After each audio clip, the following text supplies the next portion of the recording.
ঠাণ্ডাৰ বতৰ তাতে ধুনীয়াকৈ পানী পুৰি খালোঁ ৰ'ব। মানে কথাটো হ'ল এনেকুৱা, ৰাতিপুৱাৰ পৰা দবা পিটা বৰষুণ আৰু এনেকুৱা বৰষুণত খাব মন যায় পূৰা পকৰি।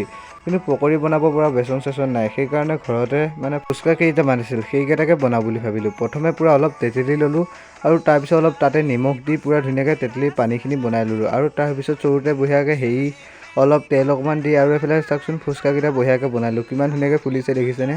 আৰু তাৰপিছতে ঘৰতে পূৰা আলু আছিলে, আলুখিনি পেলাই ধুনীয়াকৈ উহাই কৰি ল'লোঁ আৰু উহাই লোৱাৰ পিছত পূৰা তাতে মটৰ কেইটামান দি পূৰা পিটিকি দিলোঁ আৰু তাৰপিছত হৈ গ'ল আমাৰ ফাইনেলি ঘৰত বনোৱা ফুচকা। আৰু ধুনীয়াকৈ এতিয়া খাওঁ, চাওকচোন গাইজ, পূৰা ধুনীয়াকৈ খাই কৰি ল'লোঁ আৰু বতৰৰ মহিমা চাওকচোন ধৰিব নোৱাৰি সঁচাকৈ। চাওক এতিয়া পূৰা আকৌ ৰ'দ দিব হ'লেই আৰু মোৰো এফালে ফুচকা খাই কৰি হৈ গ'ল আৰু চাওকচোন মেকুৰীজনী এতিয়াহে শুই উঠিছে ৰাইজ। ফাইনেলি এতিয়া ৰাতি হৈ গ'ল, আকৌ ৰাতি পূৰা বৰষুণৰ কোবত মই ভিডিঅ' বনাব নোৱাৰিলোঁ ৰাইজ। সেইকাৰণে ৰাতি পূৰা ব্ৰইলাৰ এটা আনিছিলে, পূৰা ভাজি কৰি খাই কৰি ল'লোঁ আৰু তাৰপিছত এতিয়া মই ভাত খাওঁ। আপুনি যদি মোৰ চেনেলত নতুন হয় প্লিজ ছাবস্ক্ৰাইবটো কৰি থৈ যাব। আজিলৈ বাই বাই।